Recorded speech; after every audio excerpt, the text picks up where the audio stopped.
అడవిలో ప్రయాణిస్తూ జంతువుల దాడి భయంతో నిశ్శబ్దంగా వెళ్ళింది. ఒక కొండ ఎక్కిన తర్వాత ఆమె తలుచుకుంది, ఇప్పుడైనా సమతల భూమి చేరుకున్నానేమోనని. కాని ఆమె పొరపాటుగా ఓ కొరకు మట్టిలో కాలుపెట్టింది. ఆమె శరీరం మట్టిలోకి త్వరగా దిగిపోతోంది. ఆమె ముందున్న కొమ్మల్ని గట్టిగా పట్టుకుని చివరకు బయటకు వచ్చింది. దాని ద్వారా ఆమె మైదానాన్ని చుట్టుకుని వెళ్లాల్సి వచ్చింది. అన్ఈవెన్ టెరైన్ మీద తిరిగి పడుతూ ముందుకు సాగింది. ప్రతిసారి ఆమె కొన్ని మీటర్ల దూరంలో కింద పడింది. ప్రతిసారి ఆమెకు ఆశ చచ్చినట్లే అనిపించింది. కానీ తన భర్తను తలుచుకుంటూ ఆమె మళ్లీ ధైర్యంగా లేచింది. పొడవైన పరుగుల తర్వాత ఆమె కొండపైకి చేరుకుంది. కాని తలెత్తి చూస్తే ఒక పులి అక్కడే విశ్రాంతి తీసుకుంటోంది. ఆ పులి ఆమెను చూసి వెంటనే లేచి ఆమెను వెంబడించసాగింది. ఆమె పరుగెత్తింది. పులి ఆమె వెంటనే ఉంది. ఆమె ఒక లోతైన గుంతలో పడింది. పులికి ఆమె కనిపించకపోవడంతో అది వెళ్ళిపోయింది. అదృష్టవశాత్తు ఆమె గాయపడలేదు. గుంతలోంచి బయటకు వచ్చి తూర్పు వైపుగా సాగింది. మార్గంలో ఓ లెదర్ బాక్స్ కనిపించింది. అందులో తినేవి లైటరున్నాయి. ఆమె ఒక బోన్ఫైర్ వేసుకుని వేడిగా చేసుకుని తిని నిద్రపోయింది.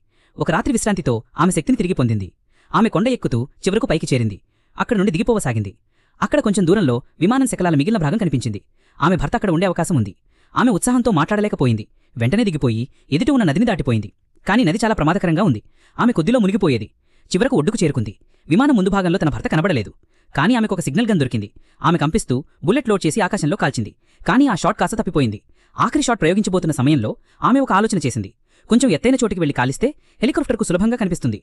కాని అప్పుడు వాతావరణం చల్లబడింది. ఆమె బట్టలు పలుచుగా ఉండడంతో ఆమె శరీరం కదలలేనంతగా నిశ్చలమైపోయింది. ఆమె అక్కడ నివసించాలని అనుకుంది. కాని లైటర్ పనిచేయలేదు. ఆమె తలపై ఒక ప్లాస్టిక్ బ్యాగ్ వేసుకుని తాపం పొందడానికి ప్రయత్నించింది. నేలపై పడుకున్నప్పుడు తలపై కొమ్మపై ఏదో వేలాడుతూ ఉన్నట్టు అనిపించింది. ఆమె దగ్గరగా చూసి అది ఆమె భర్త బ్యాక్ ప్యాక్. ఆమె దాన్ని తీసి లోపల స్కెచ్ చూసింది. అతను వేసిన బొమ్మ. ఆమె పాత జ్ఞాపకాలను గుర్తు చేసుకుని ఏడవసాగింది. ఆమె భర్త బతికే ఉండవచ్చనుకుంటూ ఆశ పెట్టుకుంది. వర్షం ప్రారంభమవుతున్న సమయంలో ఆమె ముందుకు వెళ్లాలని నిశ్చయించుకుంది. ఆమె శరీరం నొప్పితో నిండిపోయినా హృదయంలో ఆశతో నిండింది. ఒక మట్టిపోకలోంచి వెళుతూ ఆమె తన భర్త కుర్చీలో కూర్చుని ఉన్నట్లు కనిపించింది. అతనింకా నిద్రపోతున్నాడు అని అడిగి తన పెళ్లి రింగును అతనికి పెట్టింది. నువ్వు నా బొమ్మలు చూశావా? సరే, నేను సర్ప్రైజ్ను పాడు చేశాను అంటూ మాట్లాడసాగింది. అప్పుడు మళ్లీ ఆకాశంలో హెలికాప్టర్ శబ్దం వినిపించింది. ఆమె తిరిగి చూసింది. తన భర్త తలకు తీవ్రమైన గాయం ఉండటంతో అప్పటికే చనిపోయినట్టు గుర్తించింది. ఆమె నిజాన్ని అంగీకరించి కన్నీళ్లు పెట్టుకుంది. అదే సమయంలో రెస్క్యూ టీం హెలికాప్టర్లోంచి దిగారు మరియు విమానం శకలాలను చూశారు. వారు భావించారు ఇంత పెద్ద ప్రమాదంలో ఎవరూ బ్రతికిరారని. కానీ ఆ మహిళ మట్టిలోంచి దూకుతూ వచ్చింది. తన బ్యాక్ ప్యాక్ తీసుకుని చివరి సిగ్నల్ బుల్లెట్ను కాల్చింది. ఆమె అరుస్తూ అడవిలోంచి బయటకు రావాలని కోరుకుంది. రెస్క్యూ టీం ఆ ఎరుపు సిగ్నల్ బుల్లెట్ను ఆకాశంలో గమనించారు. వారు ఆమె వద్దకు పరిగెత్తుకుంటూ వచ్చి ఆమె నేలపై పడిపోయింది. ఆమెపై తమ బట్టలు కప్పి హెలికాప్టర్లో ఎక్కించి ఆ బాధాకర అడవిలోంచి ఆమెను బయటకు తీసుకొచ్చారు. ఆమె భర్త చివరిసారిగా వీడ్కోలు చెప్పినట్టు అనిపించింది. ఆమె తన ప్రియమైన వ్యక్తిని శాశ్వతంగా కోల్పోయింది. కానీ ఆమె భవిష్యత్తులోకి తన భర్త జ్ఞాపకాలను తీసుకుని ముందుకు నడవగలిగింది.